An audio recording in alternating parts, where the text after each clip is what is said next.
Welcome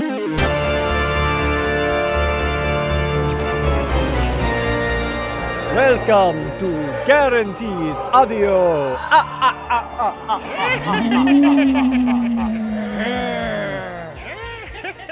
Welcome to our Thanksgiving episode of Guaranteed Audio, episode 4. I am Kevin James with my good friends Ryan Murphy, Neil Ciceriga. Cool.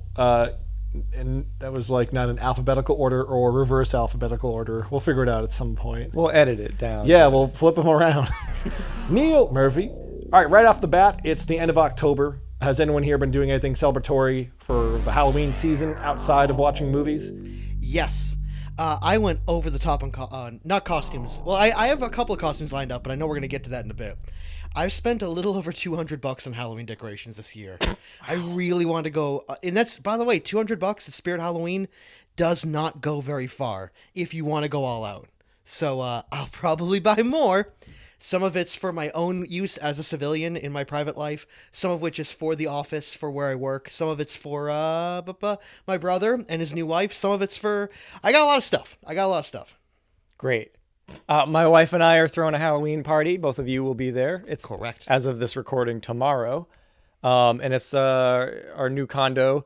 And we're calling it a hearse warming party. I thought of that. I'm very proud. Have we all been present for 30 Halloweens in our respective lives? Yes. I guess I can't imagine I did much for the first couple, but sure. What month were you born? August. Okay, so yeah, when you were... Okay, yes, you got 30. Been alive, yeah. Yeah. I moved to Salem about a month ago, so my life has been...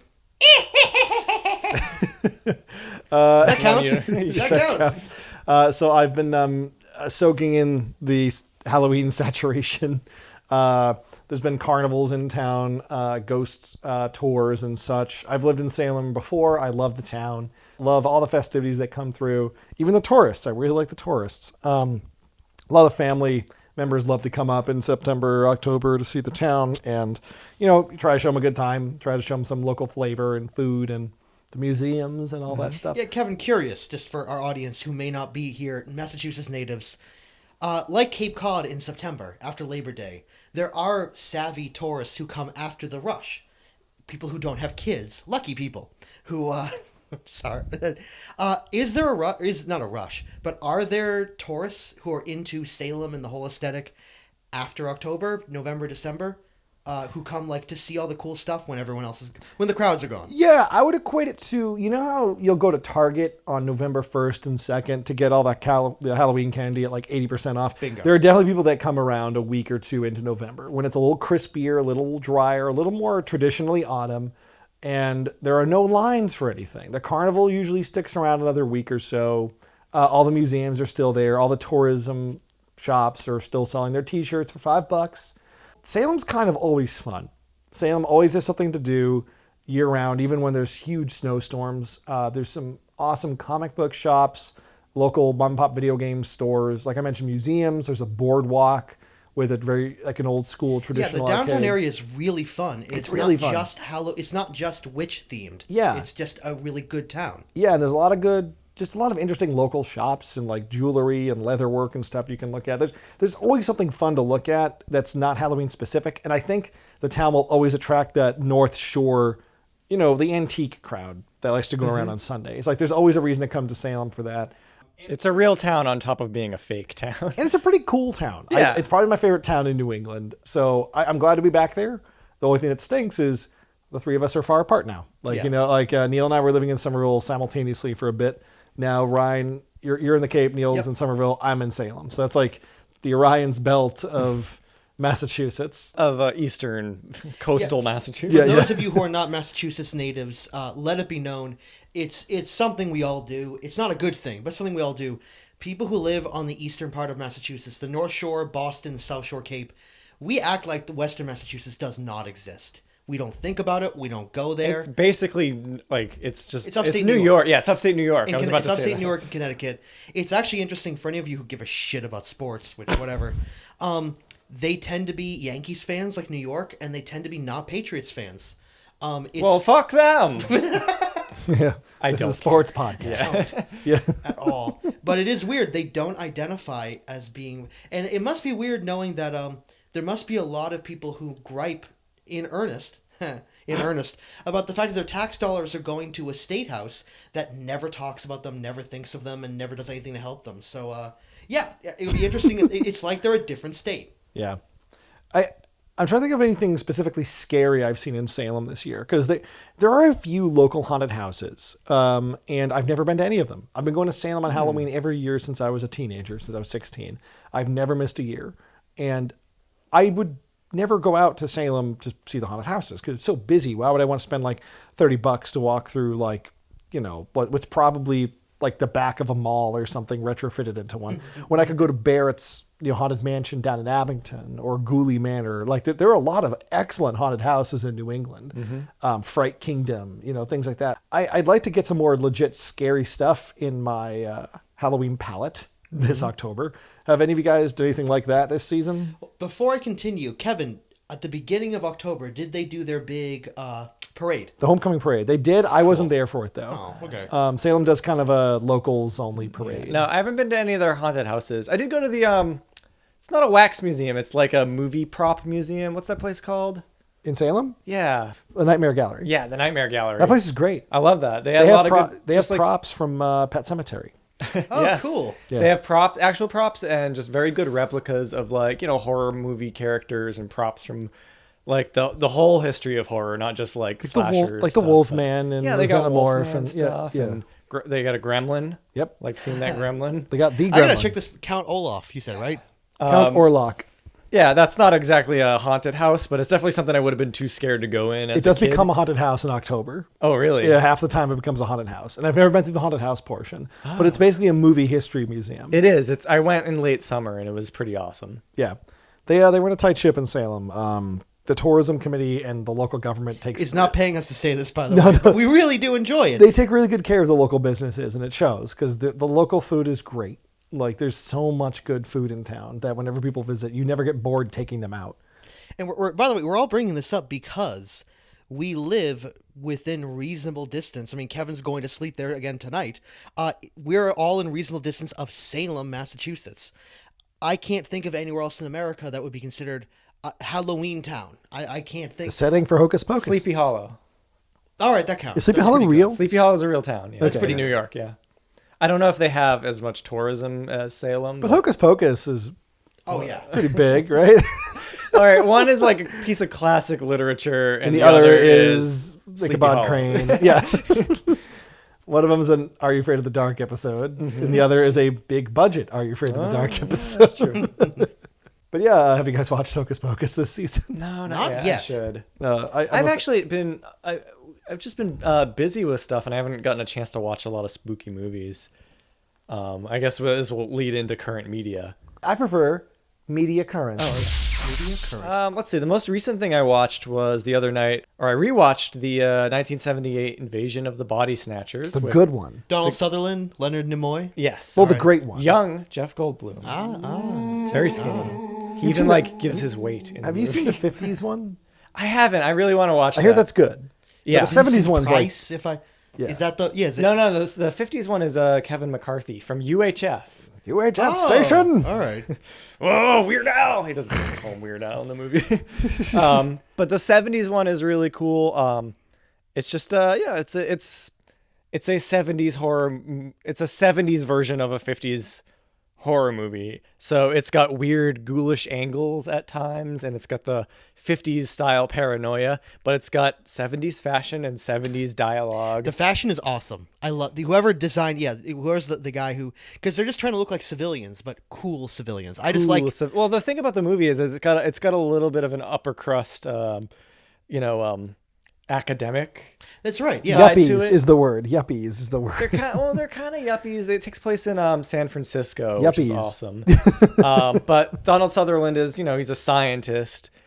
He's friends with a famous psychiatrist. Leonard Nimoy, right? Leonard Nimoy. So that's the kind of circles that the movie takes Right. place in. A real Cambridge kind of crowd. I mean, you said Yeah. it's San Francisco. It's Yeah, literally yeah. okay. He's friends. The poor character in the movie, Jeff Goldblum, is still a poet.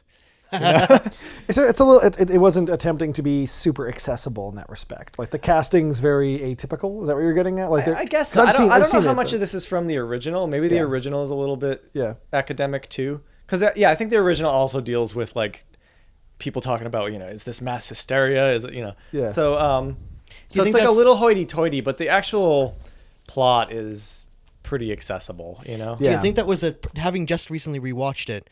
Do you think that part of it is these are rational people who don't rush to decisions? They're not reactionary or yada yada yada. I think that's exactly it. It's Even to they can give be lip fooled? service Okay. to the skeptic answer for why are people acting differently? Why do you think that people are acting differently?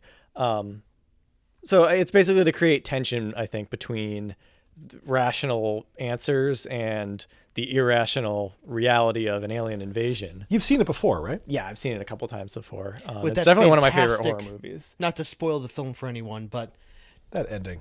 yeah, that's. Let's just yeah. leave it at that. We'll just for those of you who haven't seen it, I'd hate to ruin a really fun movie for you. Yeah. I bet it's on Amazon Prime. I hope, who's also not paying us. But there's some really No, good but stuff. it's one of those movies where you'll watch it, you won't know anything about it, and then you realize like, oh, I've seen a. I've GIF seen of that. this. Yeah. The Simpsons did this. It's also Don't eat me. the sidebar. A quick sidebar. The whole statute of limitations thing with spoiling movies and books. Hey, guess what? If the movie's 40 years old, you could still ruin it. Just let Yeah, people watch it. It's kind of true. Yeah. I didn't know the ending of Terminator 2 when I first watched it a couple years ago. Yeah. And not having I think I told you specifically because I rented out a movie theater to watch it, and I told you don't look it up. But the last thing the Terminator does in this movie is going to make your day. and it did because I had no idea it was coming, and it just put a huge smile on my face. That's as much I'll say. I did tell you because there's kids out there who've never seen it, but it's got to be a first time for somebody Sure. somewhere. So But, I did ruin RoboCop for you though. Which part? The ending, Murphy. Not me. I haven't seen it in a few years. Oh, man, I'm but blanking on what the ending. I is. thought law you told me you never enforcement watch agent. it. You told me you were never going to watch it. I'm like, oh man, then you should. I told you I'm never gonna watch. I Yeah, did watch RoboCop. Yeah, we but- watched RoboCop as well. Okay, Yeah, this we must all have been a did. long No, time no, ago. but it was before. It was well before you'd Okay. seen it, and you kind of say like Paul Verhoeven. I'm like, oh man, you should see RoboCop because man, you're like, I don't know, it just seems kind of crass and mean. I'm like, yeah, but there's a really good like this is the style of humor, and I told you the ending of RoboCop, Okay. and like you're like, oh cool, and then like when we finally watched it at the same theater we watched Terminator 2. In fact, you kind of went, oh damn, I kind of wish I didn't know the ending of the Doom movie. What was I going to say? Oh, yeah. Last props that I'll give to Invasion of the Body Snatchers is the extras are great because so many of them have a specific task of acting a little dodgy, not acting like people, but in a subtle way so you don't notice it at first. And it's happening all through. It's one of these movies where it gets better the second time you watch it because you're looking out for clues, basically. Tell me some, because I mean, that sounds like something It's that hard even to an audience describe, that's but it's familiar just with the movie. it's could- just people looking around. There's a shot of a guy just kind of running manically at one point in the beginning, and the camera just follows him for a second, and it pans over to the main characters, and they don't notice because he was running behind them, but he's just running for his life, and nobody notices. Huh. It's just like the movie's just full of weird little moments like that at the beginning, and it's a cool movie. Nice. Ryan, what about you? Watch anything good lately? Yes. Let's see. Well, I have stop me if you've heard this one before, but I love the show on NPR, Snap Judgment, hosted by this really cool guy, Glenn Washington. By the way, stop me if you've heard this before. Sounds like an NPR show. Like wait, don't tell me, or what's the one where it's all like word plays, not the rhyming limericks, or yeah, you're right. They all kind of, you're correct. They're all some expression that Stop. hasn't been used as a title yet. Oh, there, that one. Take that one. Go on, please. Tonight on NPR, onomatopoeia. Like, of course it is. Of course it's called that. All right, Glenn Washington has this really cool podcast. Long story short, with your host. Go on. Hey, and I've always enjoyed on Snap Judgment, he does Halloween episodes called Spooked. And he also sometimes during the summer and other times of the year does campfire stories. And I really like I like the show. I like Snap Judgment. I like real life testimonials from people. He gets great guests. He does a great job. I've been listening to it for years. But his first ever spin-off of Snap Judgment just started in, I want to say either late August, early September. And it is just Spooked. He's making his, I wouldn't be surprised. I haven't really done my research as to which ones have the most views, the most independent clicks, the most downloaded. Now, what kind of what kind of scary stories are these? Allegedly real life testimonials. Okay. People's first person accounts of their experiences they've had. One of them is about a border patrol agent between, I want to say it's California and Mexico, in this really strange, really remote part of the border where there just aren't a lot of people around. He's not actually he's not there looking for illegal immigrants. He's just there patrolling a national park that happens to be on the border. Really desolate, really remote, and where there's a lot of deaths from mountain lions. Because there aren't a lot of deer or other animals. He says it's a really strange environment in which the mountain lions are no longer afraid of people.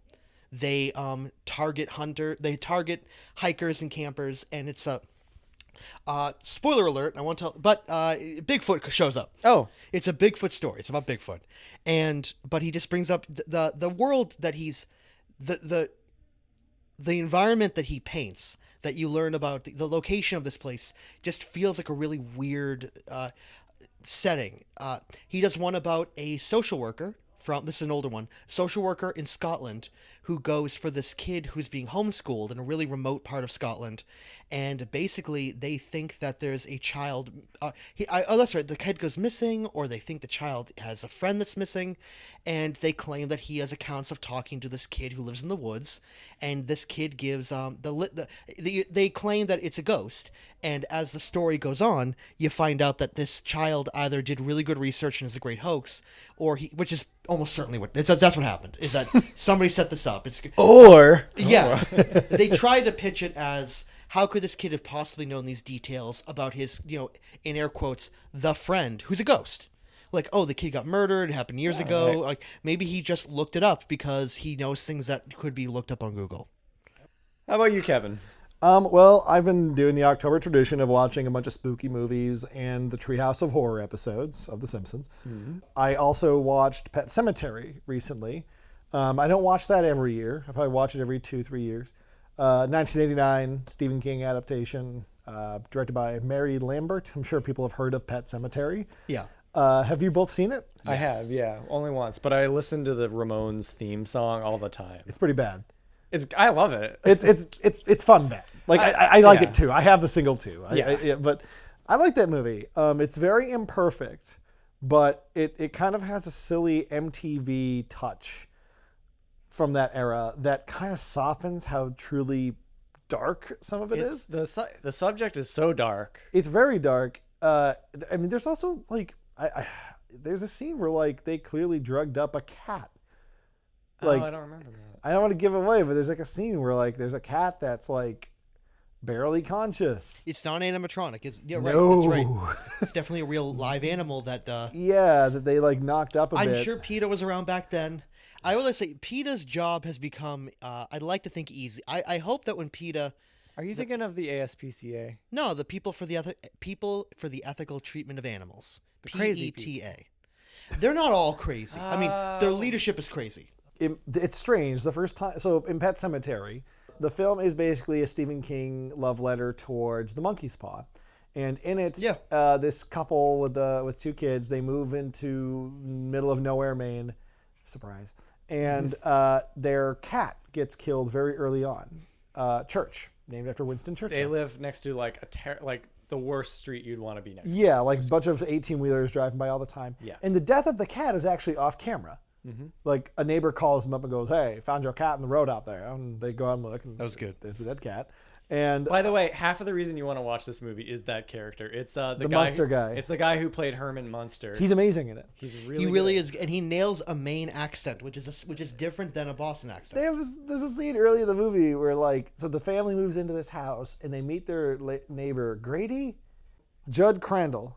Okay, there you go. Crandall. Mr. Crandall comes over, and he's the guy that you've definitely heard this voice before when someone goes, "Don't go down that route." Yeah, I don't want to go there. You can't get that from here, Yeah. as they say in Maine, right? Yeah, as they say around here, Mr. Grady. But Judd Crandall, the first scene he's in, he comes over and he's like talking to this young family, and they have a daughter. She's probably like 5, and she goes, "Mr. Crandall, what's that over there?" And they cut to an angle where you see this really creepy path into the woods that leads to this pet cemetery, and what we find out later is an Indian burial ground. This is all set up. This isn't a spoiler. So this is a really creepy shot of the woods, and there's like smoke and stuff. And it cuts back to Judd Crandall, and he goes, "Ah, that's a fun place. I'll take you down there sometime. It's a fun place." Like, he just doesn't. He just like, and then later in the movie, he like has this horrible regret about introducing them to the pet cemetery. And just if you've seen the movie before and you know how dark it gets and how much despair is in the air, his like kind of aloofness when he knows very well what is the end of that path is pretty funny. He's got a hell of a face. He looks the way you remember John Kerry looking. He also he's got Like if you haven't seen a picture of John Kerry in a long time. He's a legit good actor in that too. Yeah. The rest of the cast is fine at best, but It's got Tasha Yar from TNG. Isn't sure, it? sure, The kid is really cute. he's cute to the point like it hurts the movie. The movie also features the lead cat, Church, Garfield. who is played by a series of Russian blue cats. And I remember reading up on this film years ago and finding out that Russian blue cats are apparently the easiest domestic cat to train. And the cat does some pretty creepy stuff in the movie. Some really creepy stuff. I just find it to be a really good October movie. When I think of a good Halloween movie, specifically a Halloween timed film like Hocus Pocus, that's the kind of film I want to watch. I want to watch that. I want to watch Creepshow. I want to watch It. I want to watch The Fly. I want to watch The Thing. The new It, by the way. Yeah. We kind of missed the boat on that a month ago. I saw it twice. Is that probably the most recent movie that we all have seen in theaters? Yes, We're I did see really it, late to the new boat It in on it. theaters. I enjoyed it. I think the new actor who plays Pennywise, he's brought his own thing to the Skarsgård, role. He's done a great job. He did a great job. I knocked it out of the park. Now, if you haven't seen it and it's still in theaters, now is a great time to see it. Just go. Yeah, just go. Like, Yeah. the biggest problem you could have is seeing it in a theater filled with teenagers who aren't emotionally able to handle a few legitimately scary things. I think the movie's more an adventure piece that is about the themes of fear. It's more like a Green Lantern comic than an actual horror film at times. I mean, with Where it horror- studies fear. It studies fear. Like, Yeah, I think the scares for some people will be extremely scary. there are some really scary Yeah. moments. The painting stuff got me the first time. Yeah, there's some like very easy to Yeah. identify with if you remember being scared of things as a kid. Pieces in the movie. I loved it. I thought it was great. I like the way they played with scale. You never got a really good feel for how tall Pennywise was. And they used forced perspective and things to sort of obscure his relationship size-wise to the kids. And I guess Skarsgård, the actor, is like 6'4" or something, 6'5". So when they finally do get him in frame with, what's the name of the hypochondriac? It's Eddie or something. Eddie. like that. It is Eddie. Yeah, okay. When Eddie gets face to face with him and you see him put his hands around Eddie's face, it's scary, man. Like that's like this big lumbering man who it's just Freddy Krueger style getting off on making kids scared. Like, By the way, I don't believe this actually comes up in the. It's not going to come up in this. It didn't come up in this film. I don't believe it's going to come up in the second film. I did a little bit of research into where exactly does Pennywise fit into the Stephen King mythos, specifically in the context of, great job, guys. I'm really sorry, The Dark Tower. How did you shoot yourself in the foot on that one? they're trying to make a mini series out of it now, and it's Good. Like, it's I too- hope you tried again. Yeah, I also have this. I hope you thing- do it right. I don't Yeah. want you to screw it up because people love The Dark Tower. I've never read them, but I would be happy to. It's the most involved of all the things within Stephen King's mythos. I like the way that a bunch of his weird creatures and things loosely tie into each other, but he's never limited by the universe that he set up. Yeah. It's quaint. It's fun when little things. It's not like, well, that doesn't. It's not like what's the name of the television program? Is it Saint Elsewhere? Where at the end of the show, Oh yeah, we talked the about whole this show. Correct. previous episode. That's right. That means, oh, well, then connective. this happened with that, and then this, oh, so all these things have to be consistent with each other. Like, don't let it hold you back. Yeah, just do your own thing. Make your own story. Tell your own movie. But in short, apparently Pennywise, I actually wondered, does he fit in with the creepy stuff of the Crimson King? Is he one of the creepy men in yellow, the low men in yellow coats that work for the Crimson King, the main villain of the Dark Tower, that are a bunch of the different supernatural things? And apparently the low men in yellow coats are supposed to be a whole allusion to the old, the Yellow King, the King in Yeah. Yellow. I've read so many Stephen King novellas and shorts now, but I haven't read anything, at least that I'm aware of, that ties into that universe. But people have told me that it all becomes one big umbrella thing. And yeah, like That's I'm kind of not interested in. Yeah, like, I feel like just- that's maybe all there is to that book. to that series? The 'Cause Dark that's all Tower? I hear anyone talk about with the Dark Tower is, oh, it references his other books. But I mean, I for feel what like it- I don't yeah. have a good idea of like what is its actual. Yeah. Why do people? And I will concept, say, I haven't read it myself. I don't know yet. There are people truly do love it. But in short, Pennywise is an alien. Yeah. I didn't know that. Yeah, I like how they give you just she, enough Killer information. clown from outer space. He's a They- killer clown from They outer give space, you man. they give yeah. you just enough information with the movie, and I love that. Just enough to keep you interested and hooked, and it's just long enough. The kids are great. I loved Eddie. Eddie like the way that kid portrayed like a hypochondriac mama's boy. It felt like he was doing an impersonation of like a family friend or like an uncle or his dad or something because he was acting like an old man. And I Yeah, loved that. you're right. I like that. It was also, it was legitimately spooky. It had a good adventure to it. It didn't pull a lot of punches. And like, I don't want to be a negative Nancy. What I get out of the movie It is what I assume people get out of Stranger Things. Stranger Things, I kind of get caught up in. This is just them regurgitating something else. This is like E.T. Then watch E.T. The opening This title, is like yeah. Super 8. Actually, Super 8 is stealing that stuff too. But Yeah, this yeah. is kind of like the Well, other. I think we This had is we just- had the same reaction when we first saw Stranger Things was, oh, this is, I can't put my thumb on why it's better than Super 8, but this is a better version of Super 8. It most certainly is. But 8 hours. It is, and the more you think of, I mean, I like Stranger Things. I'm gonna watch the second season, but I feel like plenty of people have. It an feels like issue Friday that the they can- 13th, and just rewatch those. This is the thing that kind of put the nail in the coffin for me because I don't hate Stranger Things, but I do take umbrage with it, and I'll listen to what my friends tell me about the second season. But if my issues with referencing and stealing and plagiarizing ideas, like they don't look like they're being abated when like the trailer was just thriller with Ghostbusters imagery. Like, all right, well, cool guys, check that too. Paul Reiser's in it. I don't know. Paul Reiser's in it. Yeah. The actor. Yeah. Okay, that's actor? not stealing. That's an actor getting work. though. But he plays like a corporate apologist guy. Okay, so it's. But the thing that broke the straw that broke the camel's back for me was the opening title sequence to Stranger Things won an Emmy for being like the best title sequence that year. It's just the title sequence from Terminator. It's very similar. It's the same thing, and it won an award for the best one. I that's kind of my issue is So your issue has more to do with the the celebration of it being this great original thing when it's a failed. The show's premise is You know, it would kind of be like Key and Peele winning best title sequence for doing a parody of something, and then that actual the creators of that real intellectual property going, wait, their parody won. You're right, they're the best. Terminator didn't but win we didn't awards win for what we title really sequence. Like, made. Yeah. They made fun of, I don't know, Terms of Endearment. Then they won an Emmy that like Terms of Endearment didn't Yeah, win. it's a little weird that like this show's entire MO is the Duffer Brothers pitched their take on it to Warner Brothers, and Warner Brothers was like, well, you're not really an established name and it'd be a big risk to give you like $30-40 million, so we're gonna have to pass. And then Netflix goes, oh, we will buy it. Let's just change a few things. Can you make it 8 hours long? And we'll even call it Stephen King. No, we'll call it Stranger Things. And we'll use the Stephen King font.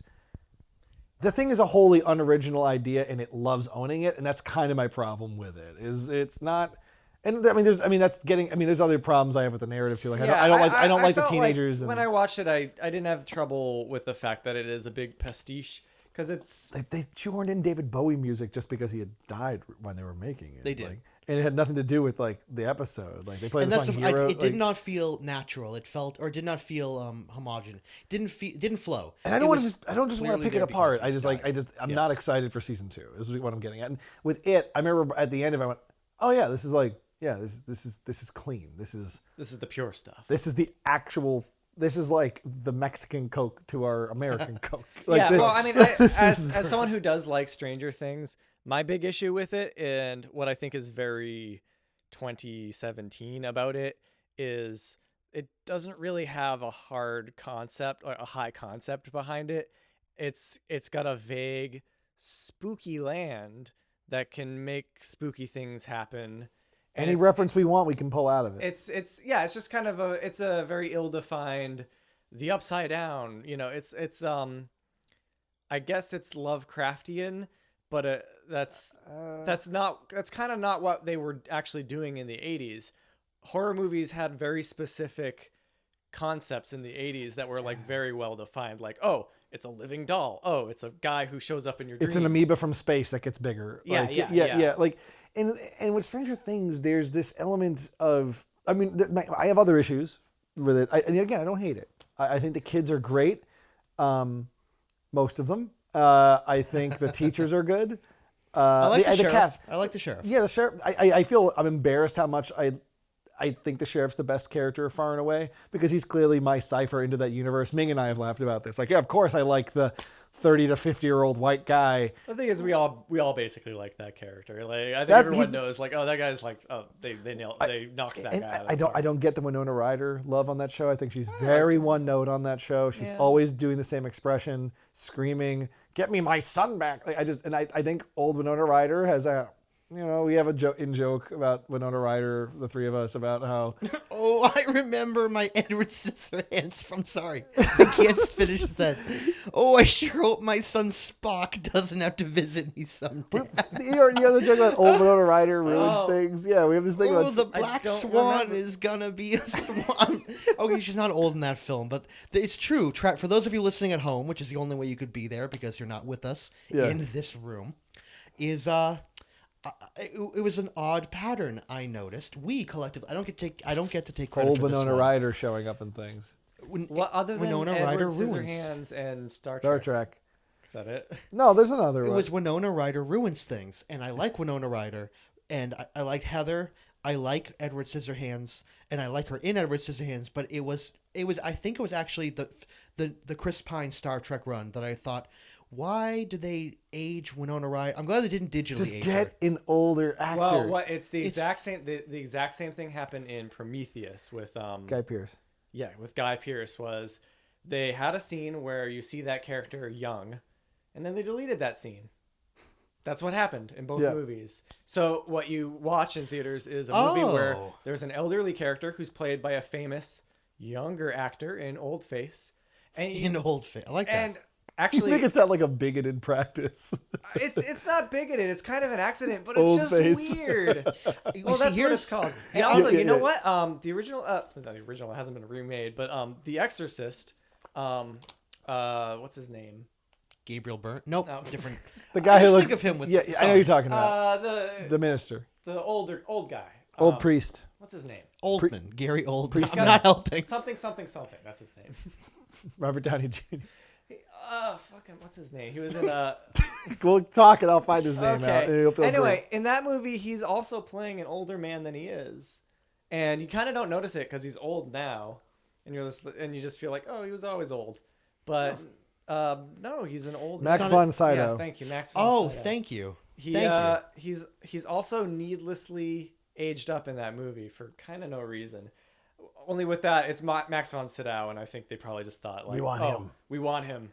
It's an older character. A few whatever. points. It's Max von Sydow. Just make him look older. I also like just to put the nail in the coffin on Stranger Things. Yet again, I don't hate it. I remember getting 3 episodes in and just sighing when I went, this is just going to be a bunch of stuff I already could watch. And What, the fact had it already become overhyped when you watched the it? week it came out, people were losing it over that. I think what helped me was I sound like such a hipster, but there is something about like it getting awards and acclaim in its plagiarizing shots and elements from other art I appreciate. There's a difference between an homage and a steal. It's a shot from it's a frame from a movie. I went in frames from blank. other I movies. saw it like as soon as it came out because I had seen the I trailer. watched it the week it came out too. Yeah. I know. I saw it like the day it came out, Yeah. so nobody had really like You win. glommed onto it. Well, that's why I didn't have like this high bar to compare it to. People weren't raving about it yet, and I can totally see how if you've heard like so many great things about Stranger Things and then you watch it as a fan of 80s movies, Or like people talking up Barb and then you're like, Barb was nothing. Barb is not a character. Right, she had a cool look, and well, let's not spoil. She also shames people for wanting to have sex and stuff, and that's like, Thanks, Nancy Reagan. thanks, Anyways, thanks, Tipper thanks, Gore. Barb. These difficult humans. I'm willing to bet A Barb few shows up points. in season 2. Number one, before I let Winona Ryder off the hook, because I'm not. I did you not steal know that there once. was a scene that was cut. What I honestly thought in the first of the Chris Pine, the cool new fun Star Trek movies, which I love old Star Trek, I love Next Generation, I love new Star Trek. I even have a soft spot for Deep Space Nine. There, I said it. I loved the one where they're lost somehow, even though they have a warp drive, with Captain Janeway. How did I forget the name? Voyager. Oh my god, I forgot the name Voyager. I really thought that they had old Winona Ryder because they were doing a setup that it wouldn't be the first time in Star Trek they have to go back in time, and Yeah. Spock just needs to do something emotionally meaningful with his mother as just regular Winona Ryder. Yeah. They could still do that. I didn't know that there was a No. scene about her falling in It'll love be with like the if Vulcan. you're watching Back to the Future, and what's her name? Crispin Thompson? Glover? Leah Thompson, yes. And Crispin Glover are in that first scene. And then they weren't in the rest of the yeah, movie. if they weren't in the rest of the movie. Yeah, that happens. It's like, did you see? Did either of you watch that awful Terminator movie, Genesis, the 5th one? Yes. I kind With of Daenerys Targaryen They- just being a... They do like They give her Arnold. nothing to work with. There's like 3 or 4 different ages you see Arnold at, and that's kind of cool. Them showing 1984 Arnold was pretty neat. It was... I Whenever liked he it. stood still, I remember it looked good. I think they did okay with That's like that. telling somebody you look good in the dark. But the thing is, what we're talking about too, the biggest bummer is that all the stuff we're talking about isn't the actual content of writing or acting or story, because both of these things we're talking about, Terminator Genesis and Stranger Things, are just regurgitations of things we've already experienced. And it's a bummer because if someone's like, Yeah. okay, well, what do you think about the story of Stranger Things? I'm like, well, it's too long, and I don't think Eleven's a good character, and I'm not interested in watching her stare at a CG monster and like grimace, and then the CG monster explodes or something. I just don't. I don't find that exciting. And to watch 8 hours of story to get to that, I don't know. I just don't. I'm not excited for it. I'm not excited for Oh, more. they're gonna... I would love a sequel to Beetlejuice where they do finally go to Hawaii, but for some reason, Tim Burton listens to our podcast and goes, I'm gonna put in for that Murphy fucker. I'm gonna make Winona Ryder real old for a bit. That'll really grind his... Did I ever Yeah, tell you guys that'll about really piss off. my Beetlejuice 2 dream I had? I'm listening. Go ahead. I had a dream once that it finally came out, Beetlejuice 2, and I was in the theater watching it, and it was no good. Beetlejuice wasn't really in it till the very end, and half of it was anime, and What? It was a at the dream, end, or like after the movie, Tim Burton, Beetlejuice, Michael Keaton. Michael Keaton was walking around apologizing to people. Have you? There's got to be a name for that when you have a really mundane dream as a child. That's like, This happened recently. oh really? couple years I ago, remember yeah. having a dream as a kid that I got like a Ghostbusters game on PlayStation 2. That they made one when I was like 13. Yeah. I dreamt that. Oh yeah, I used to have video No, games. I didn't dream I was doing something fantastic. Yeah. I dreamt that a video game got announced. You that didn't I hijack a could, Soviet sub. that I You could were- buy someday. That happens to me all the time because media is such a big part of our lives. That's I like think. dreaming that you were deleting your junk emails. Like, ooh, Papagino's gave me a coupon. Like, that's your dream? Well, what happens to me a lot is if I'm say looking for a certain product, if I'm on the hunt for something that's hard to find, and I'm like searching eBay for a while, then I might have a dream where I find that item. Ooh, speaking of a hunt for something that's hard to find, if I may, because We're gonna talk about savers again. No, but I do. I just like savers. I'd be happy if we went there. I'd be happy if we went there today. But to wrap up on, or maybe to wrap up my bit on current media, I binged in only 2 days all of the story of on Netflix, 8 parts, how the FBI caught Ted Kaczynski, the Unabomber. That was great. It's about forensic linguistics and about the development of this very, very new field about trying to dissect his language, his choice of words, his use of language, not just what words he chooses to use, but what words he doesn't, what words are conspicuously absent, what he's trying to convey and how he's doing it. Now he's the guy who shrunk the kids, right? That's Wayne's. don't correct him. Don't. Well, I can't prove he didn't do that. He was a prolific murderer. Yeah.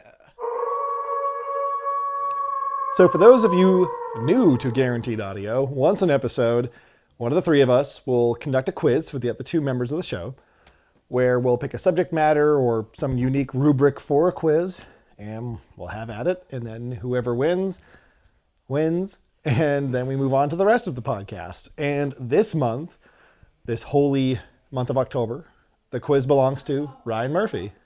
I had an idea for a quiz about Sonic the Hedgehog, but I decided to just kind of leave that bottle episode on the shelf, if you will. The Sonic quiz will stay fresh for weeks and months to come, but I thought I would stick to my own wheelhouse and do what you know, and work on something with creepypastas. We're gonna have a creepypasta quiz. Now, I purposefully chose not to use any of the creepypastas that are original content, like Jeff the Killer, Slenderman, Candle Cove, the Russian sleep experiment, famous stories that exist exclusively. Ones that kind of became famous on their own. Exactly. I'm going to stick specifically to some of the earliest original creepypasta stuff, which is references to existing intellectual properties. Things that a creepypasta of this, or a weird lost episode of that. And again, just to reestablish, creepypasta, the word, comes from a subreddit, a subthread somewhere, earlier days of the internet. It became a weird, as Neil said, an insular, like an in-joke, of the misspelling of copy-paste to copypasta. And somebody would accidentally put, instead of writing copy and paste, they write copy pasta, and that, like a weird meme, sort of, just took on a life of its own, like memes tend to do. There was a this pasta, that pasta. Creepy pasta is kind of the only one that really stuck. When did they take off? Like 2008? That's about it. Yeah, probably coming up on 10 years. Yeah. And for those who don't know, they're short stories, mostly written by children. A lot of them are Teenagers. and a lot of them are like describing a hypothetical lost episode that's creepy in some way or ruins people's minds. I thought creepypasta was just short, scary stories. Yeah, Some of them are. specifically for the internet. But the ones that are referencing pop culture, they tend to be like, an episode. Well, I don't want to, just in case. There's an episode of Doug where Yeah. Patty turns out to be a dog person.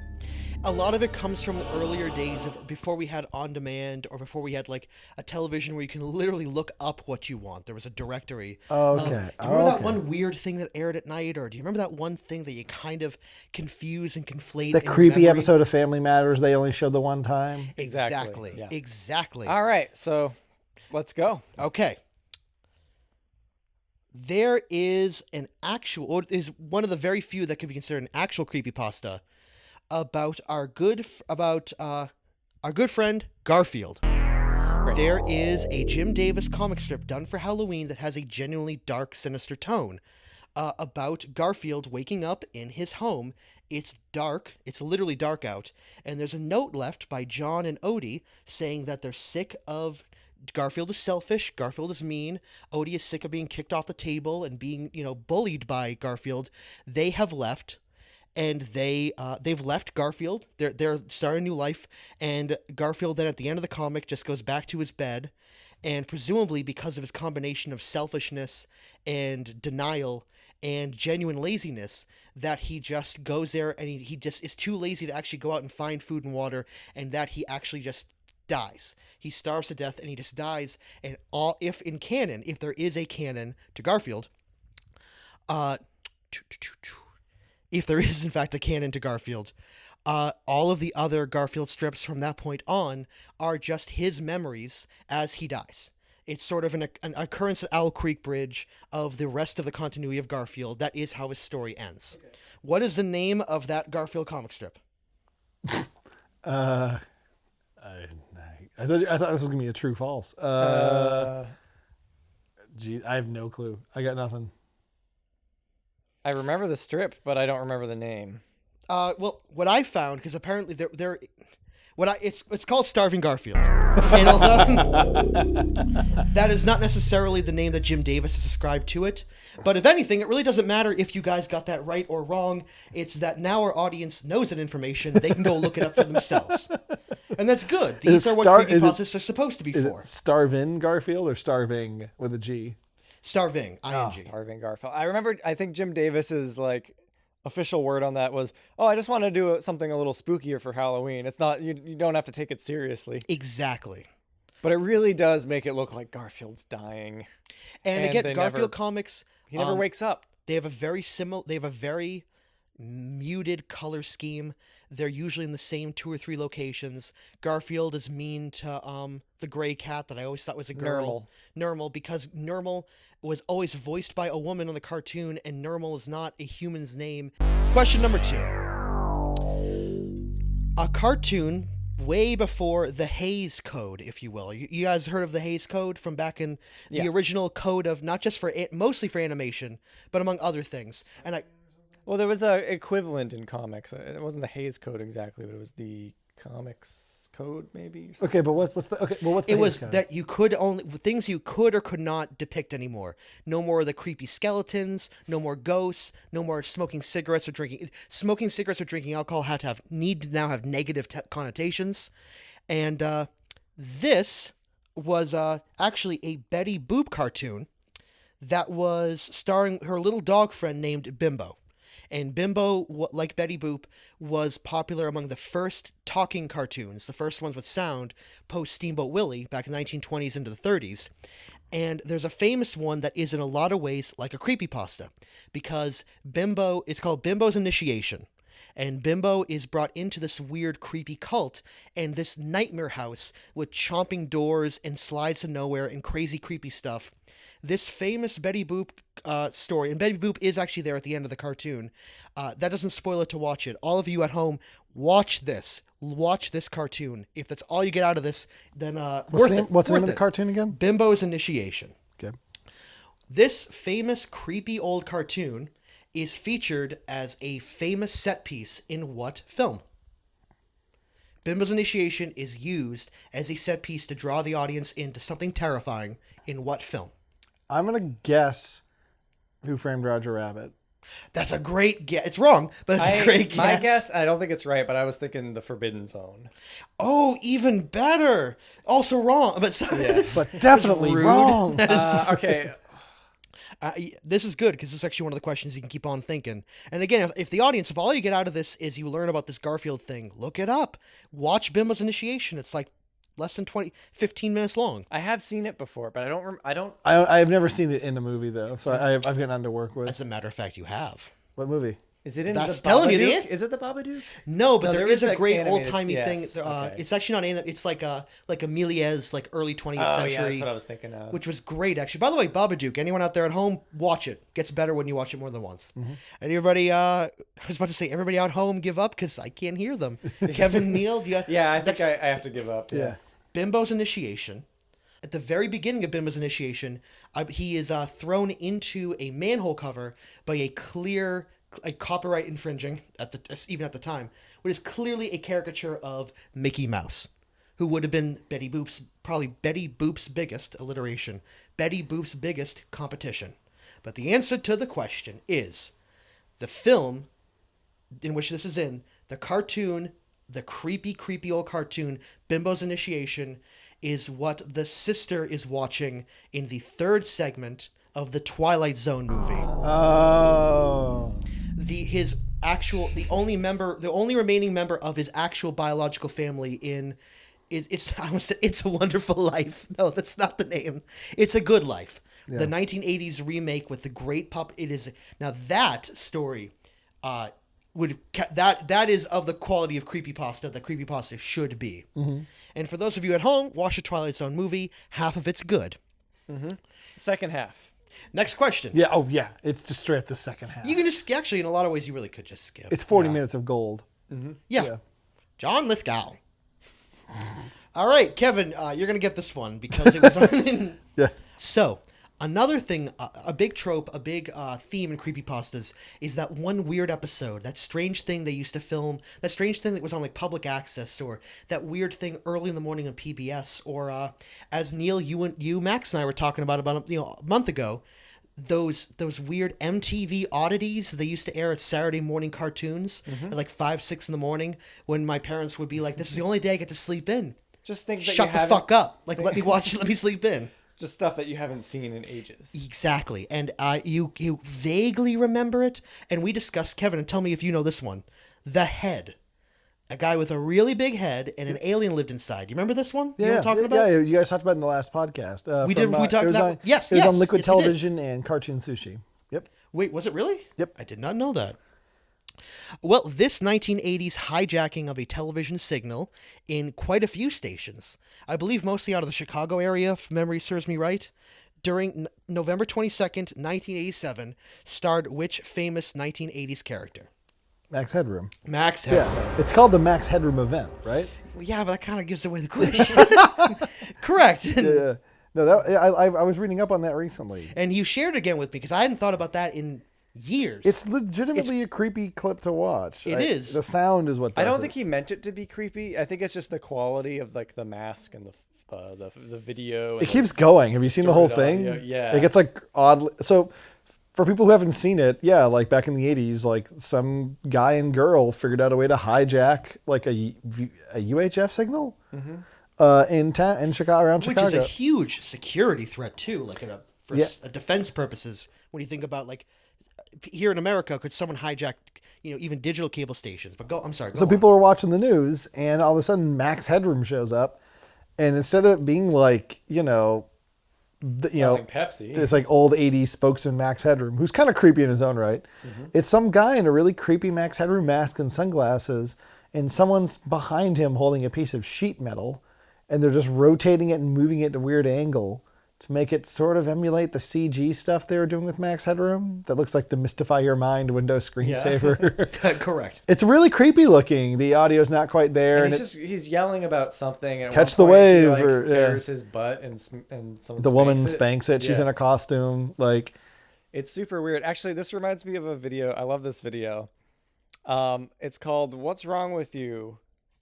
I forget if that's the actual title, but there's this clip on YouTube of an old public access comedy skit where there's a guy and he's sitting at a table and he has like a fake prop fish, and there's a repeating voice that says "What's wrong with you?" Over and over, and a couple other lines, I think. And he keeps trying to eat this fish, but it keeps falling sideways off of his plate, and he keeps grabbing it, and he's just yelling at the announcer and saying, "I'm just trying to eat my fish." And it's just this. It's. I feel like we're just generating a really cool list of creepy things to Google. Well, the creepy As thing I about hope this we is do. no one knows who made this. I feel like Tom Green would take credit for that. I feel like Tom Green would try to take credit for anything he can possibly. It does feel like something he might do in high school. It's like it's that kind of absurd humor, but just the fact that it's an anonymously made. It's called "What's Your Problem?" What's your problem? Yeah, so yeah, the voice is just, "What's your problem? What's wrong with you?" It's a great video. I mean, it's really annoying, but it's hilarious to watch this guy like angrily try and eat a fake fish. I love this video, and it's a little bit like. What's wrong with me? I'm trying to eat a fish. What's wrong with you? Trying to eat a fish and it falls off the plate. Would you shut up? What's wrong with you? You're bothering me more than a fish is bothering me. Would you shut up and leave me alone? What's your problem? I'm just trying to eat a fish. What is wrong with you? I'm only trying to eat a fish. Would you shut up? What's wrong with you? There's nothing wrong with me. Problem. There's nothing wrong with me. This is pretty creepy looking, I gotta It's say. creepy.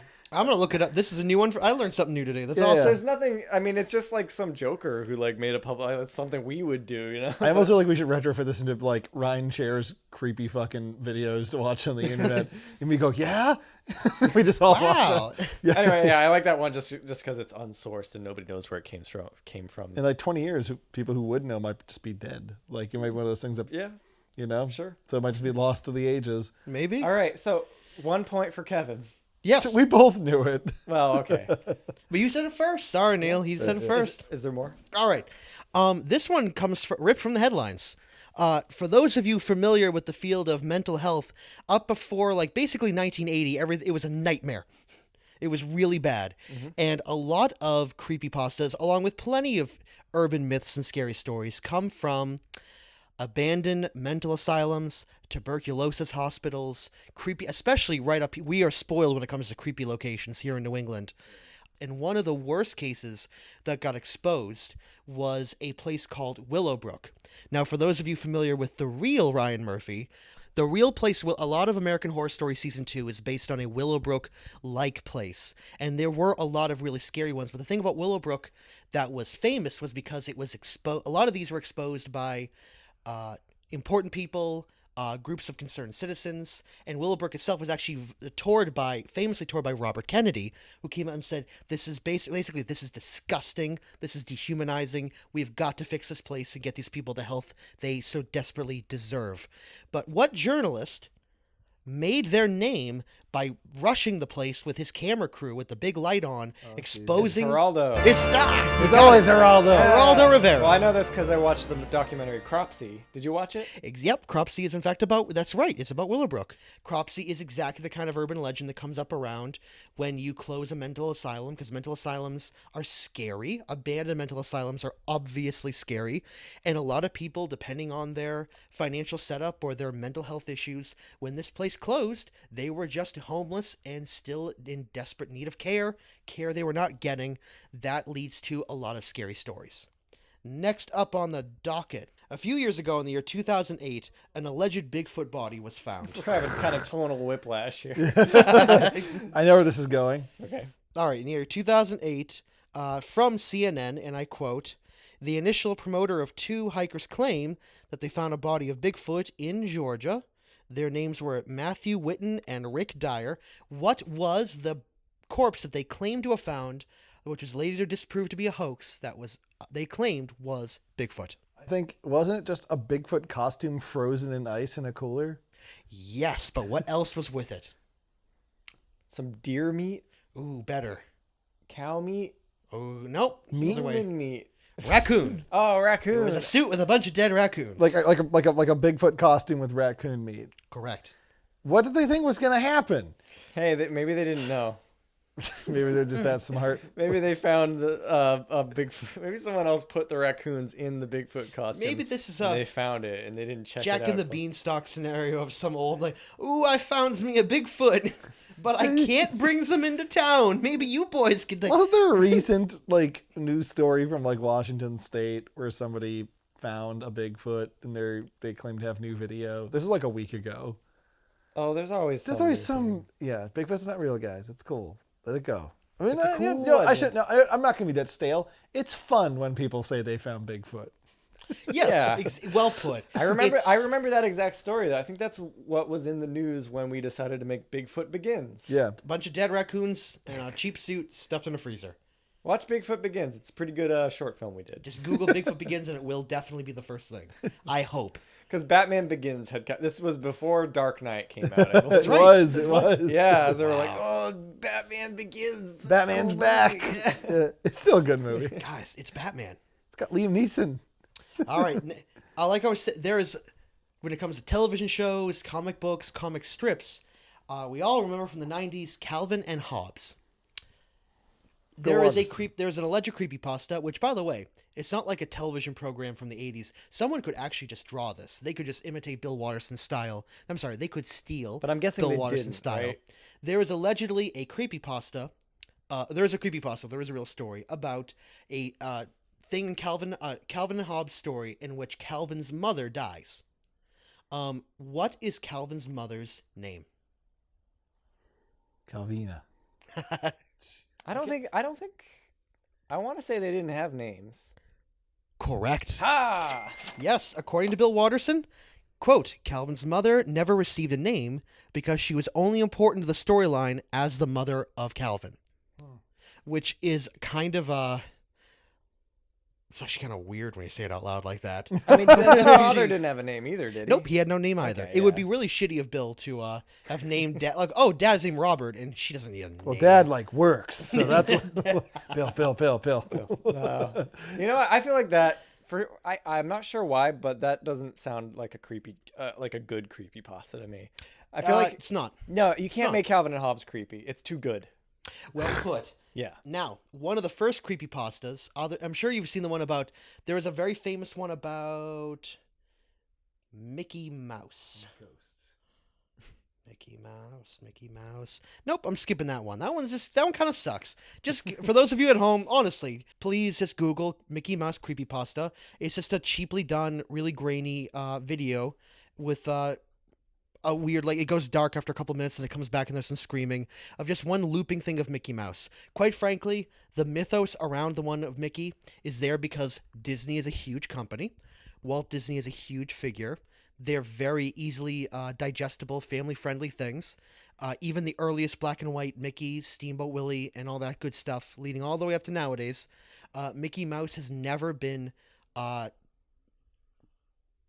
Mickey Mouse has never been transgress. He's never transgressed. He's never been provocative. He's never been anything but very, very safe. The thought of Mickey Mouse Actually- being something non-safe. Watch the most recent Mickey Mouse cartoons.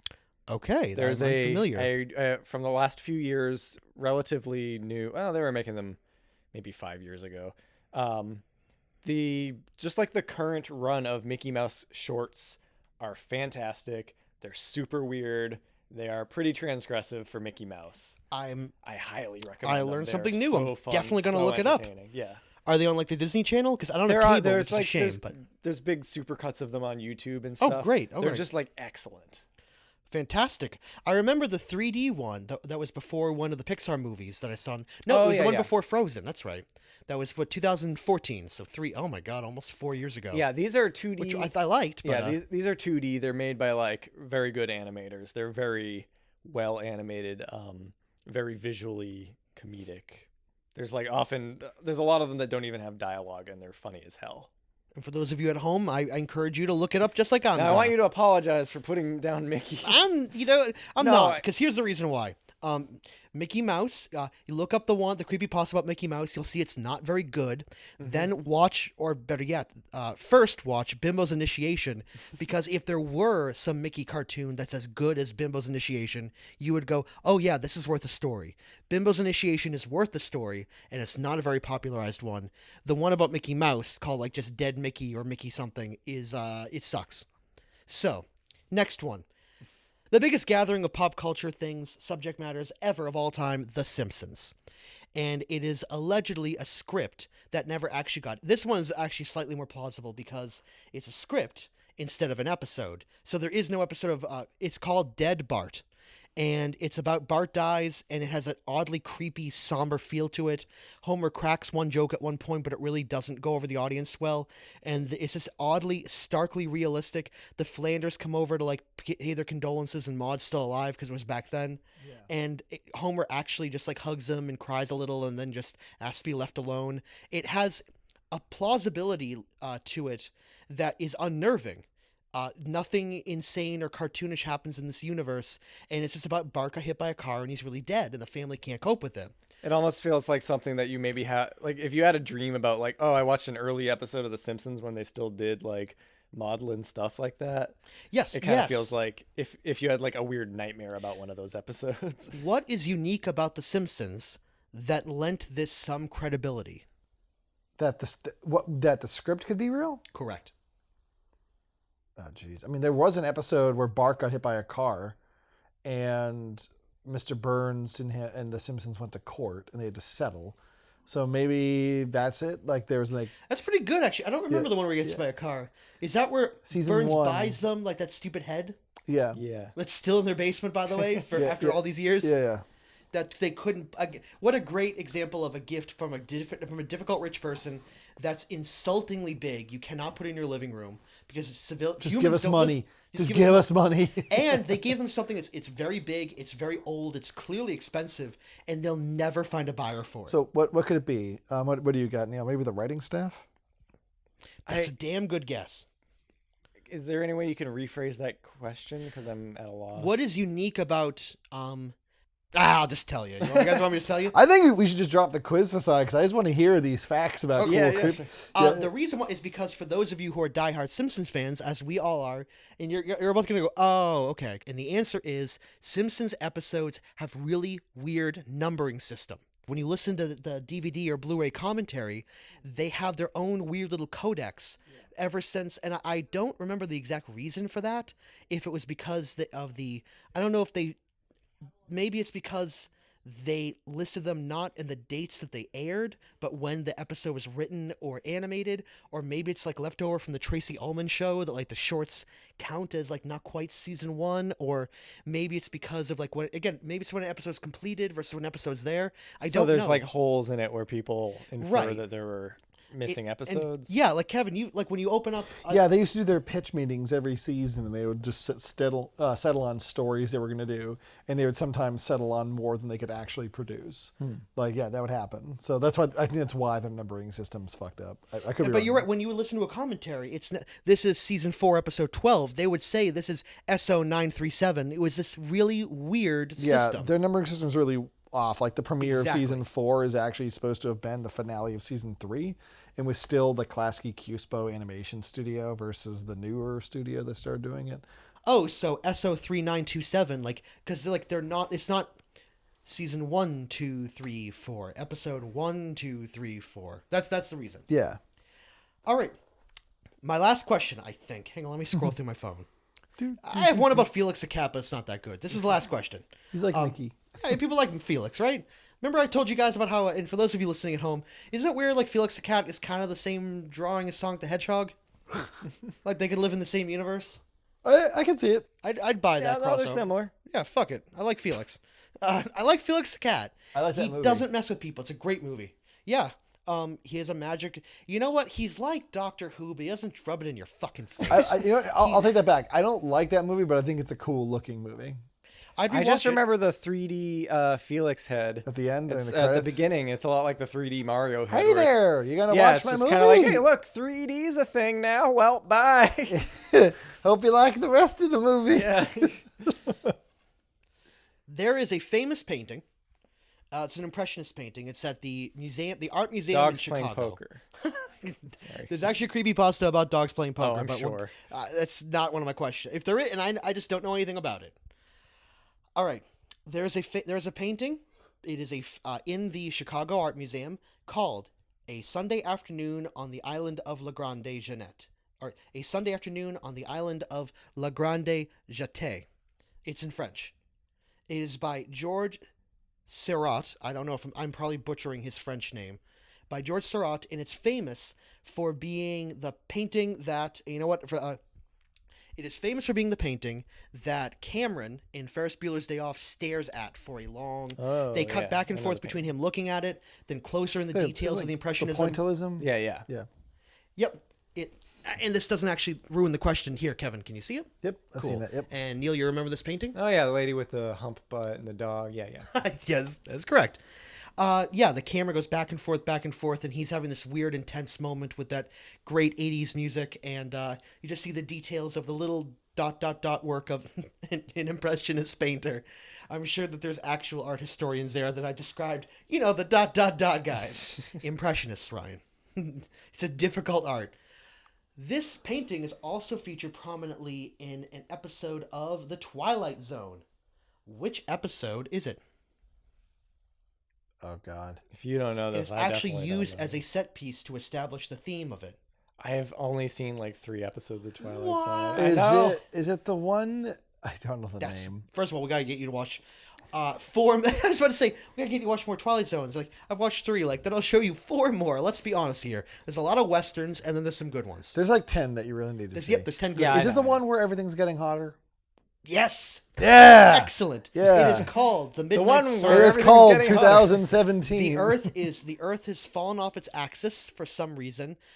Space AIDS or I don't know. The Earth is slowly moving further out of orbit. It's Well, no. moving away from the It's sun. the Earth is moving towards the sun. Okay, well, okay, yes. But the thing is, the hook of the episode is that She's having a fever dream it's actually the opposite. while the Yeah. Earth is slowly orbiting away from the sun. Yeah. They'll So, both kill you, by the way. so basically, 20 minutes of the episode is spent like everything's getting so hot that like it's like the government has like cracked down. No one has water. Like people are in like New York City or like you have to have like 5 fans in your apartment just to fall asleep.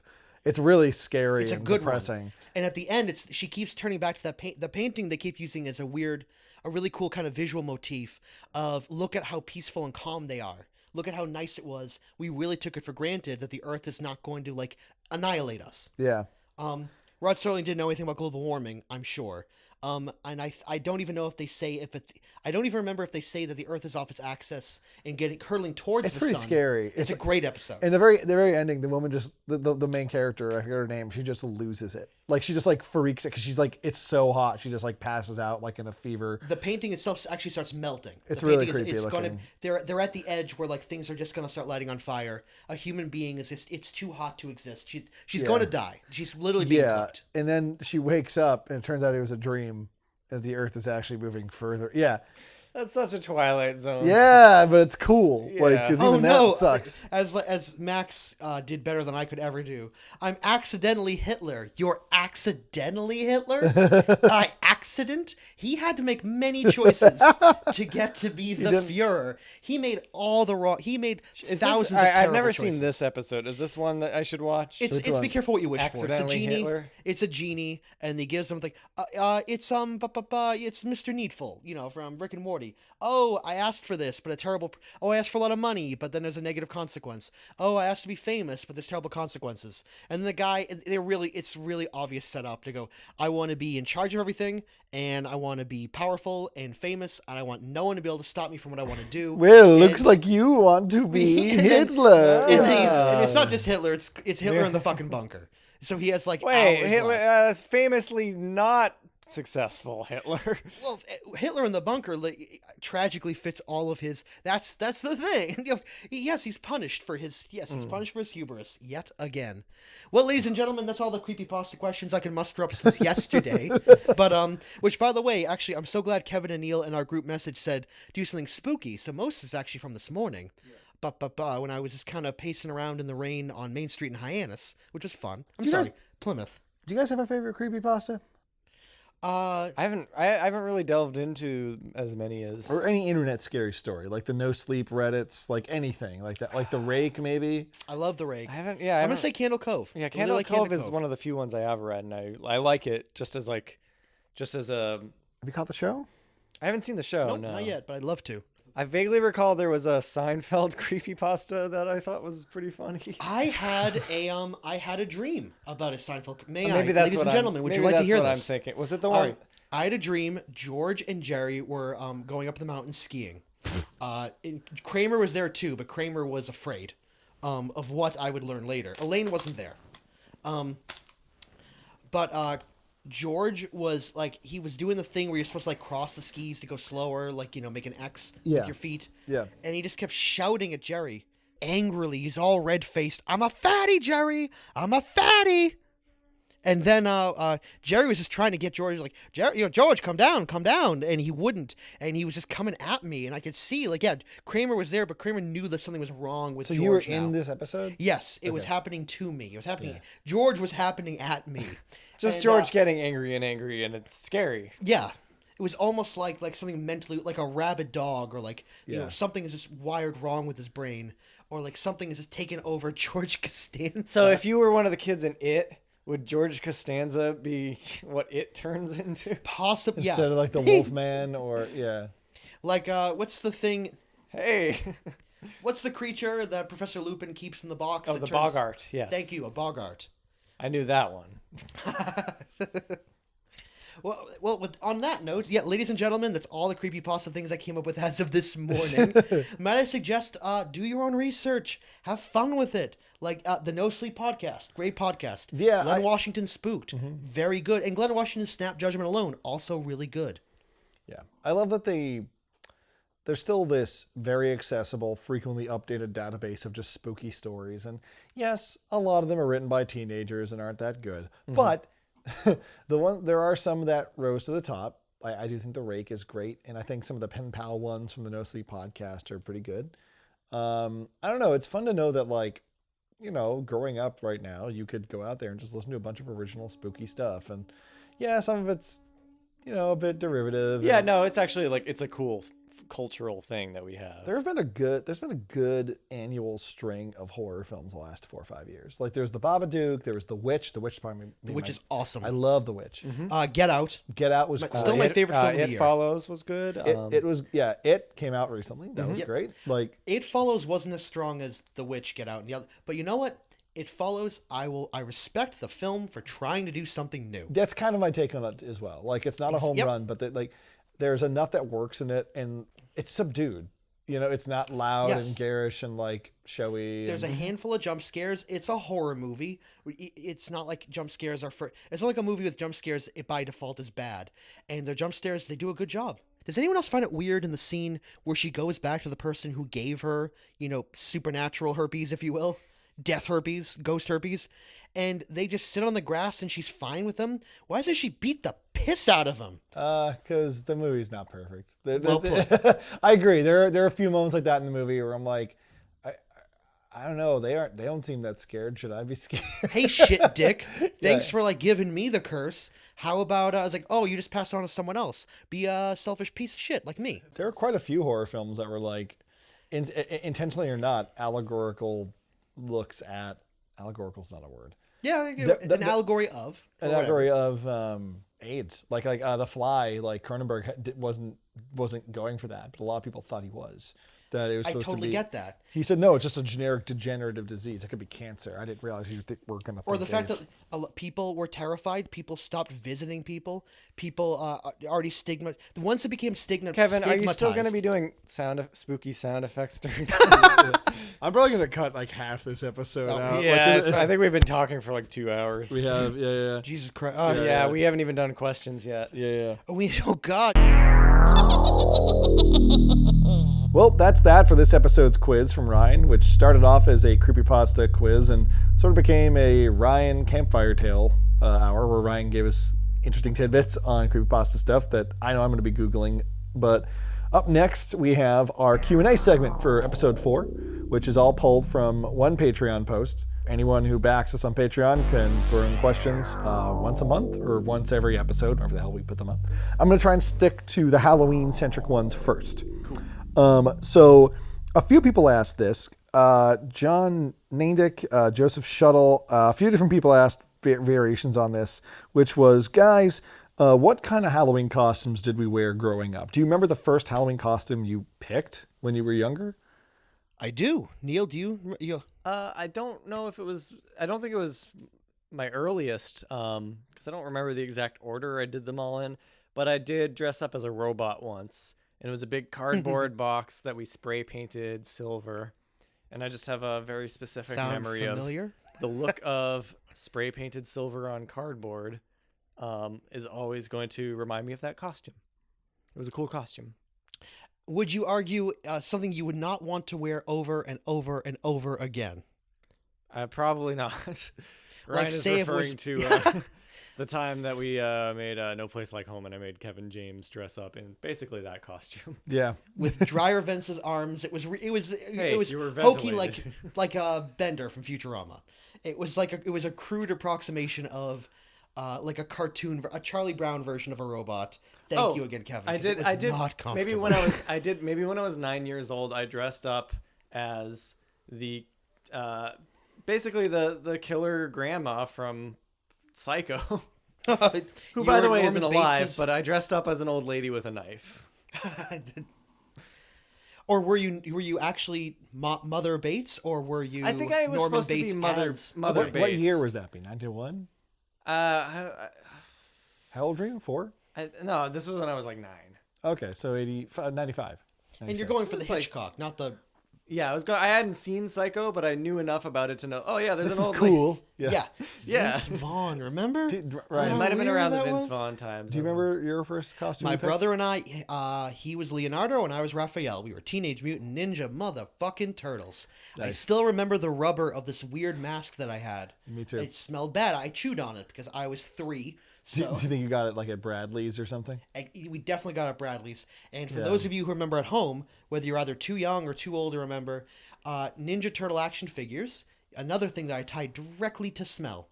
And I still have only one. It's Splinter. Splinter the rat.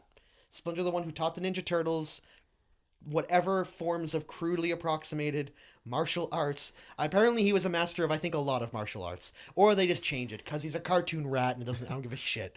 But I have one of the original Splinters, and his head, the body is plastic, the arms and legs are plastic, but the head is rubber.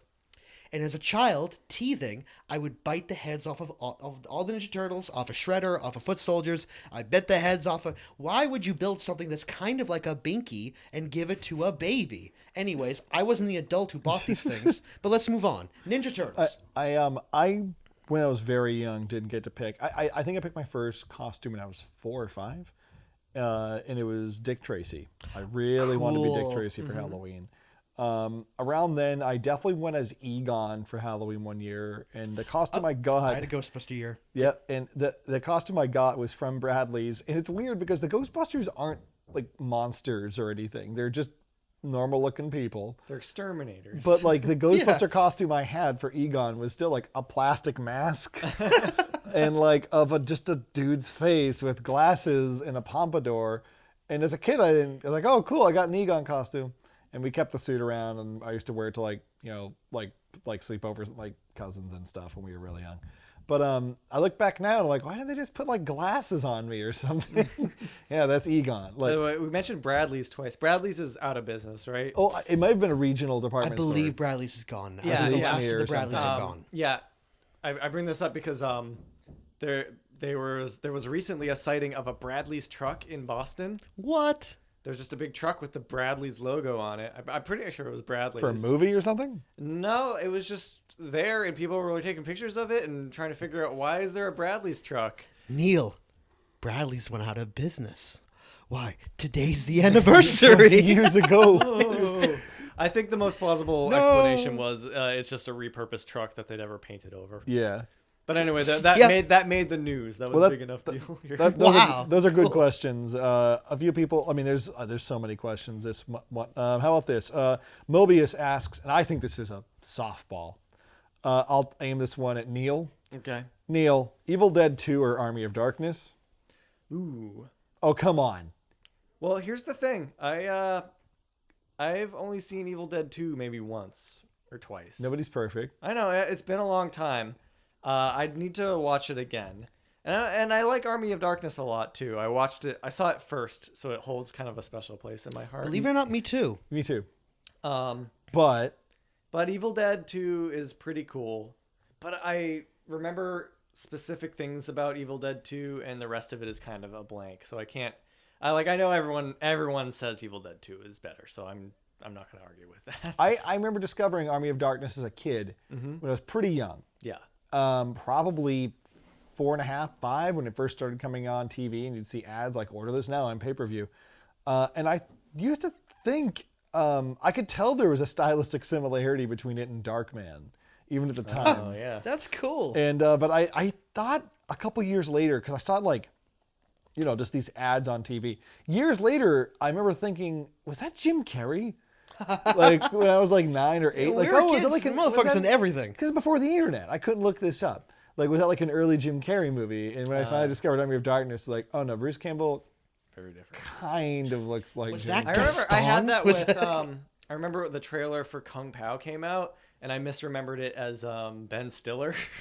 I can see that. Yeah. I can see Alright. that. But Yeah, I can I see ended up that. seeing that in theaters, so I dispelled that confusion pretty quickly. Having recently done a compare and contrast with the new Beauty and the Beast with the animated one, if only at the time, and Bruce Campbell is maybe too old to do it now. He could for He's Bruce too Campbell to old. play Gaston. It would be weird. Would be You fun. could play Gaston's just to father. dress up as. Mark Larity asks, and we cover this in our post-mortem recording for The Magic Wish. How did you guys come across James Creelman? And I'll be real concise here. James Creelman, I saw him perform live at Great Scott, this club in Allston, Massachusetts, a few times. I thought he was super funny, and I just wanted to do a video with him for months. We went through a few projects until we found what we thought was just the right thing. We thought he was the perfect type of hammy for this, and also he didn't have to talk. This is how film. So if anything came up, he'd just be going off his body language. He's a super funny guy. His style of humor really gelled well with the subject matter, the material. So yeah, that was how I came across James. And I used to send James's albums to Ryan and Neil. I kept saying this guy's super funny. And luckily it worked out. I liked him right from like we said in the post-mortem. I liked him from the first time I met him. I thought he was just a really good guy. I still like him. I talk about him in the past tense. Yeah, like he passed away, or moved away. Look up his Bandcamp. He's got some funny stuff available from his stand-up. Yeah, actually, when I posted the video a couple friends recognized him from from comedy, from local comedy. So Yeah. yeah, he gets around. He's a Boston comedian, so. Yeah. No, I asked him when we were filming. I was like, "Oh, how often do you do sets?" And he's like, "Oh yeah, like 5 nights a week." I was like, "Whoa, jeez." Yeah, he's a busy guy. Yeah. He and Lisa keep up.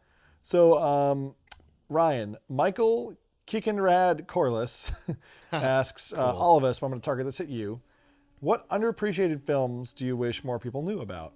So he says, I personally want a signal boost Night of the Comet and the Japanese movie Why Don't You Play in Hell? Ryan, what do you consider to be an underappreciated but maybe kind of spooky movie? Dark City. Yeah? Dark City is a cool movie. It's from the late 90s. It's in a lot of ways like The Matrix. It was from a I specific... think The Matrix stole some shots from it too. They use a actually lot of the use same sets. sound stages. Yep, they use some of the same sets, alliteration. Richard O'Brien from the Rocky Horror Picture Show, Riff Raff, is in it. It's about humans exist in this sad, weird, like, ant farm of a... Human beings exist in this sad kind of film noir type city. It's this bizarre ant farm controlled by these aliens that use humanoid or human-like bodies as hosts. At the end of the film, you see one of these actual, like, Yerk, parasite, whatever the hell they are. Yeah, they're not straight up vampires, but they have a very vampiric theme to them. Actually, more than anything, they kind of look like the Cenobites they look like Pinhead without the pins. But yeah, I'm going to go with Dark City. My choice would be the 80s Blob adaptation that Frank Darabont wrote. Mm-hmm. He didn't direct, right? I don't. He was all over it. Like, there's some actors in it who like were in. Are Frank Darabont regular? Yeah. Well, basically, in the 80s, there was this trend of taking like 50s and 60s somewhat hokey sci-fi films, like The Fly and The Thing, and giving them that 80s edge. Doing them right, if you will. I Doing would them argue, justice. yeah, just kind of taking out this, maybe adding in, I wouldn't say adding cynicism, but taking out the kind of stage play sort of stuff and just making them a little more genuinely creepy. Things that adding the production value, the original ones weren't trying to be campy, but they are campy. Yeah. And it's because of technological limitations. And I feel like And The budget. Blob, for some reason, is Chuck Russell directed it. Yeah. Often overlooked, the Blob, the 1988 Blob. It's surprisingly creepy. It's a good creature feature, some really fun practical special effects. Halfway through the movie, it levels up into more of a conspiratorial tone. Kevin Dillon's fun in it as like the cool guy that has a oddly permed set of hair and a really clean leather jacket. He's supposed to be like the dirt bag of the town. But if you're looking for a really good October movie, It's like a crowd pleaser kind of movie. it's a real fun, Yeah. genuine R monster movie. And I stress monster movie. It's a real, if you're just looking for like if you ever seen the original Blob, which is totally great in its Steve own way. McQueen, right? Yeah. It's kind of amazing that they were able to make it like legitimately a terrifying monster. Yeah. It's a space amoeba. It's you know? a space amoeba, but it's not so much the monster as what it does to people. Yeah. That's the main difference between the films is they show people being melted by the Blob. And Sure. It's like it's super nasty in that 80s, gore production. house Illustrating kinda it a way. little too well. It looks Yeah. real because it's not computer animated. Mm-hmm. It looks like it could touch you. And the thing is, with the genre of horror films, a lot of them are disappointing, or you're kind of swallowing some crappy medicine along with the good stuff. You're watching a lot of maybe some torture porn or some questionable writing just to get to the good stuff. And movies like The Blob belong alongside, I believe, The Thing and The Fly, in that if you're just looking for a quality, spooky movie for Halloween season, and maybe you're staying in for the night, maybe it's raining on the weekend before Halloween or something, I think The Blob is a home run. I think it's a real fun popcorn movie. Yeah, actually, no, I'd recommend it over The Fly because it's a less cerebral movie. Really? The Fly's real No. good. I mean, if you're looking for something to throw entertainment. on during Halloween. Yeah. The Fly, you kind of have to be in the right mood for it. It's really upsetting. The Thing is great, but it's a little more slow paced. Yeah. What do you got, Neil? Okay, so my underrated spooky movie would be another 80s movie from the year before The Blob, I think, The Gate. Yeah. Which I showed you last year or I this year. Or loved last The year. Gate. We watched that a week before we watched Mr. Boogedy. Yeah, I'm not going to recommend Mr. Boogedy. Ryan, have you seen The Gate? Yes, I have. Have you seen Mr. Boogedy? No, I have not. Back to The Gate. Okay, the Gate is kind of a lower budget, kind of a Poltergeist knockoff, in the sense that it takes place in a house and a bunch of strange things happen to spook someone. But it's very kid centric. It's a movie that you could probably show a kid. It might give them nightmares. In fact, I've known children who had nightmares from seeing clips of this on TV. But the amazing thing about The Gate is they, for some scheduling reason, ended up with an extra 2 months to work on pre-production. So what they did was they set up a lot of their special effects ahead of time, and they really perfected a lot of cool forced perspective shots. And it just has a lot of effects in it that are kind of batting way above the rest of the movie. There's some amazing transitions in it. Yeah. From like practical effects to from like just a shot in the movie to an effect. Like there's like a few transitions, like whip pans, that suddenly you're watching an effect and it's upsetting. Like, whoa, how'd that monster get in there? Yeah, like the forced perspective stuff. The monsters it's kind of a post-Gremlins movie, but like a little more serious. Some of my favorite claymation ever. They did a great job. Some of it's claymation, but most of the time these little gremlin things that invade this house. That's right. These little goblin, I guess they're hell demons. They're about like 7 inches tall, but they're guys in suits.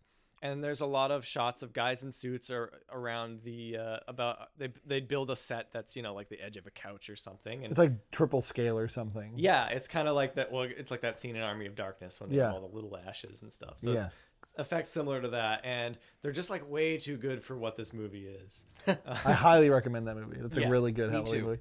So, okay, our 3 movies then were Dark City, The Gate, and the 1988 Blob. Yes, which I was going to I was going to say. We were talking about it in the car, and I was like, oh, man, this is going to come up. I don't know how The Blob isn't like... You can't even get it on Blu-ray. They did a limited run printing of it. Is it on Amazon Prime? It's not on I think Scream so. Factory or something? You had to buy... They only made like 5,000 copies on Blu-ray or something. Well, Just to screw you. I don't know why they do that, because The Blob... I don't know. I got it just on TV last year. Yeah. And I watched it with my wife and our friend, and they'd never seen it before, and they were just like taken aback by like how surprisingly scary it is. The first kill in that movie, the first like real kill in that movie is like pretty nightmarish looking. So let's pull out a few more questions here. Mark Hughes asks, do you identify more as millennials or Generation Y? And you are not allowed to identify as millennials. millennials. Mark Hughes. I don't know if that's the same Mark Hughes I've known for like 15 years online, but there's people like that who just show up. Delete that. That sounds like I'm just like making fun. I don't know what the technical definition of millennials is, but I think we're technically millennials, right? We are the oldest millennials. I'm born 86. 87. And I believe that it's actually 85 on. Yeah. 85 to... and there is a cutoff. It might even be 2005, which would make that child... Like Generation X, like Baby Boomers, we did not name ourselves. We were named by somebody else, but so are all of those other ones. Yeah. There are so few positive connotations on a millennial, but do I use the term millennial? Like, do I like shake a man's hand and say, Ryan Murphy, millennial? No, but I have introduced myself in this podcast alone as the real Ryan Murphy, the writer director from Nip Tuck and other. I haven't watched Nip Tuck in a long time, but the one from American Horror Story. Yeah. I have actually done that. We are defined by socioeconomic parameters and by our presidents, with an S at the end. Presidents. Here's what I'm gonna do. I'm gonna deflect the actual answer to your question. The answer is I'm not crazy about either of them. No one is. That's the reason you're even asking it. What's his name again? Mark. It's okay. What? Mark Hughes. Mark Hughes. Mr. Hughes, yeah. No, nobody likes being called millennial. No one likes being called Gen Y. I bet Gen Xers don't like being called Gen Xers, even though you guys have Barack Obama and great music and X is cool. They probably cool actually letter, like it. yeah. What am I fucking kidding? Generation X. Here's a question: like, would you rather be called a millennial or a Generation Xer? Oh fuck, of course Gen X. But no, I'm not. I just don't get to be. I think I was like into my 20s before I heard the word millennial, so I don't really identify with it. If that term had been kicking around when I was younger, maybe. But I feel like it's a new invention for people who were already adults by the time it came into prominence. The etymology is the history of a word. Etymology. Etymology is like behind the etymology behind millennial is so, hey, I didn't come up with this label for myself, and why I'm you sure- wasn't even born that decade. I Some wasn't born around the year sociologist, 2000. yeah, like, I'm sure some sociologist has done the research of when is the first time that term was coined, and at what point did it really gain traction and pick up. It's probably from like some New Yorker article. That's the first thing I'm it's a guessing. pejorative. Like it's not Yes. like it's not a term of it's not an objective thing to call someone born in 85 or 86 or 87 a millennial. Doesn't make any sense to me. Like, There's been plenty of. There's been two. I was not even. There's not. There have been plenty of thought pieces. Let me try that again. There have been too many thought pieces justifying or not justifying, saying this or that. Millennials want their kale and stuff. No, actually, we're screwed by a bad economy. Yeah. Both of these things are mutually exclusive and can be true. yeah. Oh, we're lazy. Are we? Yeah. Are we? All right. So I can do 2 more or 1 more. 2 more. Okay. Bella, who says, joy, seeing the Patreon notifications makes me so happy I think I'm going to cry. Here's a question. If you could create a whole new holiday, what would it be called and how would it work? That's a big one. A new holiday. Bastille. No. I would call it Election Day, and I would have every American citizen get Election Day off because they need time to vote. Oh, but it's not actual election day. That's the trick. Oh, yeah. It would be like February 15th. Gotcha. 4-day weekend. Dunzo. No, but Election Day should be a holiday. That's not a funny answer. It's a good answer.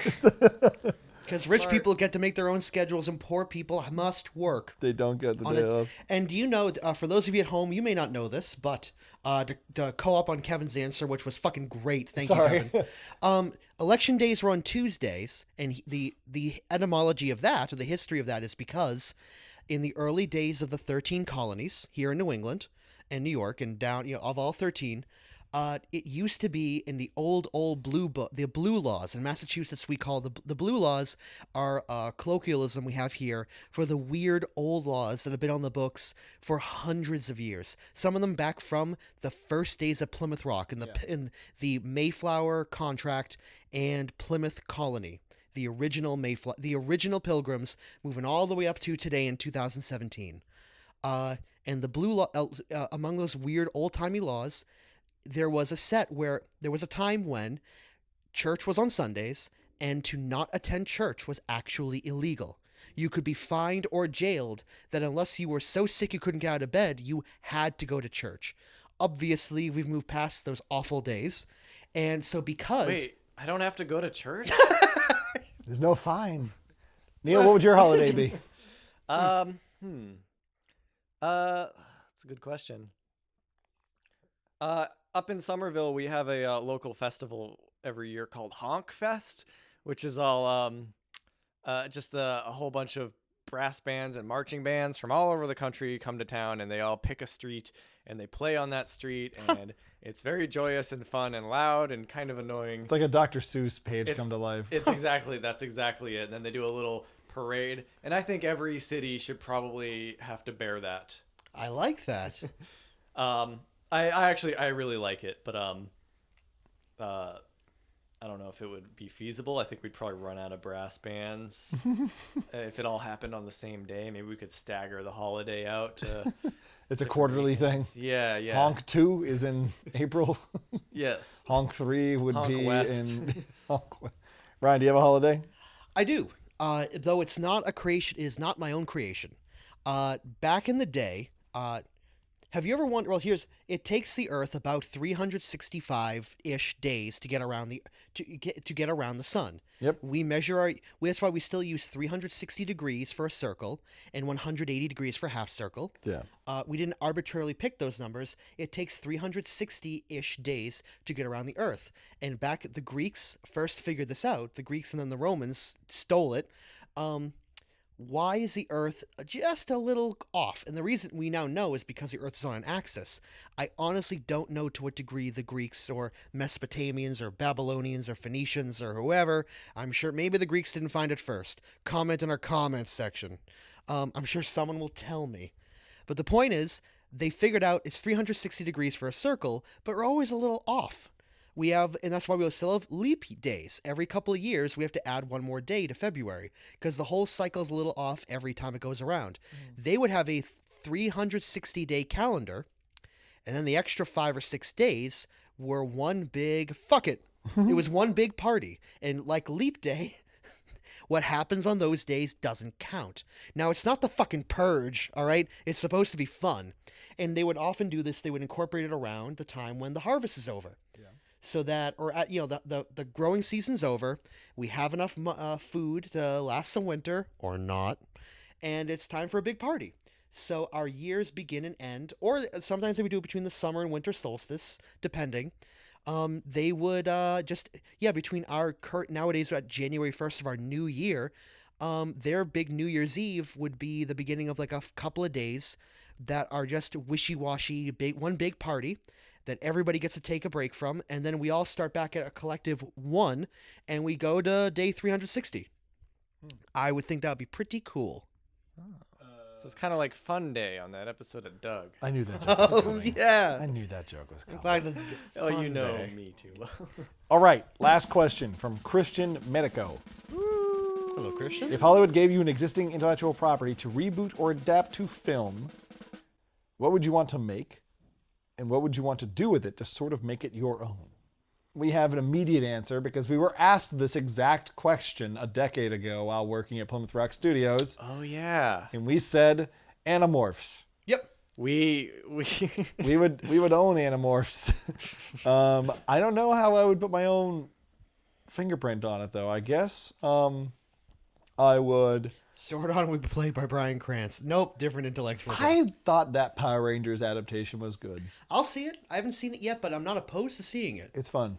I'll see okay. it. It's a I'll see it. decent movie. I want to have fun. That with it. might I would. I didn't pick Power Rangers, by the way. Yeah, I want to make it clear that's not my answer. I feel like Animorphs is probably the safest bet for me. I always have entertained the idea of doing a Darkman miniseries too. I thought Darkman. Yeah, you mentioned Darkman before. I thought Darkman would be fun to make like a Netflix series out of. I think a franchise that has just enough life in it that their goodwill has been so fucking squandered, and there is literally infinite potential to bring it back to life. Highlander. Yeah. Oh yeah, Highlander. that's a good answer. Just make more. There can be only one. Has never applied to these films. Just make They more. just- Is that the tagline? The poster.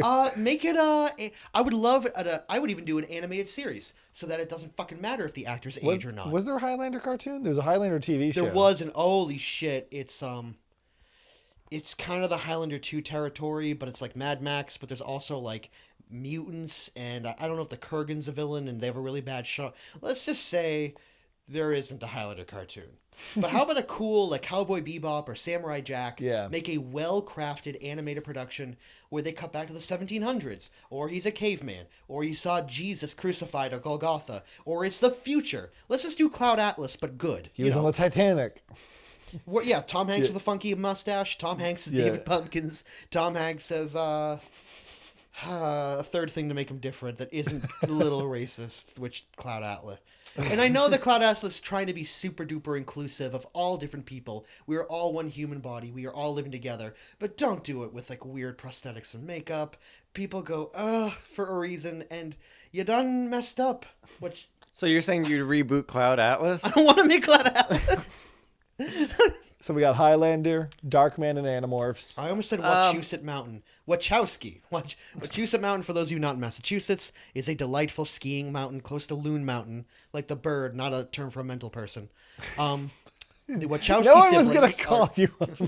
Don't worry about it, Ryan. He's crazy as a loon. A loon, I say. It's a fun term. Neil, you're given a property of your choice and $100 million. What are you gonna ruin? The Mask.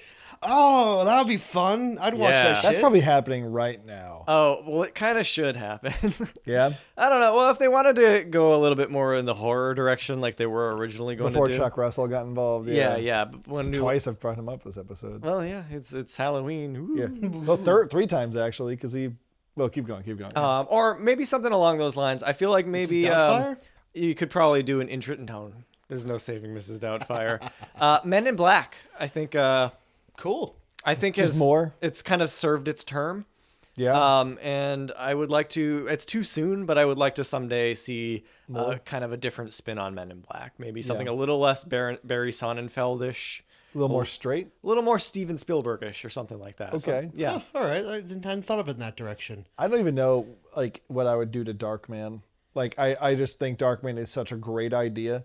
I remember reading the Kurt Busiek comics from the early '90s and thinking, wow, these are really good. Like there's like a lot of sad ideas you could explore with a guy who is permanently scarred and has the ability to look like himself again for temporary moments. Like I don't know. I think Darkman's an underappreciated franchise. Mainly just that first one movie. film, yeah. Yeah, even the sequels, they're bad, but they have some great scenes. Like they have some great setups. Darkman builds off of what the Batman villain Clayface kind of touches on. Or there's even scenes in the Mission Impossible sequels that are like, oh, this is a great Darkman scene. Yeah, you're right. So yeah, I think Darkman. I think the hardest thing about making Darkman still work these days is that the effect. There'll be a lot of pressure to computer animate it. Versus just making some cool masks that someone pulls off their face when they're doing the transformation. Yeah. The original movie did a good job, like knowing when to edit around it and stuff, and it always played well. Oh, yeah. Okay, so we had Highlander, Darkman, Men in Black, Or maybe The Mask. or maybe The Mask / Animorphs. Okay, well that I believe it wraps up the question and answer portion of this long ass episode of Guaranteed Audio. We didn't really get to too much Halloween stuff. We had some creepypasta material. We talked about some spooky movies up front. I'll be layering in a bunch of dumb sound effects. Does anyone have anything else they'd like to leave our audience with as we stumble into November, hopefully to make another movie? Well, all I'll say is all I'll say is thank you for listening. Thank you for watching. Thank you for your patronage. And I'm not going to say anything about the next project or two that we've been discussing lately, because Don't want to jinx it. like LeVar Burton said, don't take my word for it. Read the book. Are you going to add a sound effect after he says LeVar Burton? Like a I don't know. Like Reading a Rainbow? lightning bolt or something. yeah, sure. Yeah, I'll do that. He wants you to read. No. No. Well, good night, folks. I don't know. Have a safe Halloween. Don't eat any apples. Yeah, and if you have a really crappy kid in your neighborhood, just remember there's nothing more priceless than watching a young kid bite into a caramel-covered onion. It's a real fun moment. That's a real dirtbag kid. Yeah, that really piss off the kids. Yeah. Good night, everyone. I'd be the kid who's like, this is weird. Yeah, well, you're the kid that played with toy coal for Christmas. Can't put me down. Go out and watch the Pete and Pete Halloween special. Yes. Watch it with your siblings if you have any. And The Salute Your Shorts. I don't know if there. No, Zeke wait, the Plumber? there was a Salute Your Shorts. Halloween. I've seen people do Zeke the Plumber in Salem. That's cool. That's a good pullback. It is a good one. Yeah. Just have a great Halloween. It's a special time of year. It's always over before you know it. It never lasts long enough. Don't spend the whole holiday just watching movies. But if you do, watch some fun, scary ones, not some torture porn stuff. Get some jack-o'-lantern carving in. Get some apple cider going. And just remember that around Halloween you can kind of pick the family you celebrate with, and you're going to be wishing you had that Well come a put. month or two later. So Because you got no choice, this then, is a motherfucker. cynical episode. And you know something else? People, not just in suburban settings or in urban settings or in downtown in urban sprawl or out in the country or a great many, regardless of socioeconomic factors, people don't know their fucking neighbors anymore. And this is finally an excuse to walk around your own neighborhood, knock on doors, and get to know who actually lives in your community. Do that. Have fun with it. You get to wear a mask, so you don't have to talk to them again. You get to decide who you pick and choose, who you like, who you don't like. Yeah. Go out. Go find out. Be social, figure Yes. out, enjoy the company of your neighborhood, and participate. I don't know, Exactly. take it in. Halloween's awesome. It's underappreciated, and don't eat too much candy. And if you're listening to this in another country where they don't really celebrate Halloween, You're fucking lost. oh, I'm sorry. We all throw rocks at each other. All right. Yeah, Good night, yeah. everyone. All right. Have a blessed night. Thank you, Kevin. Yeah. Have a blessed See ya. night.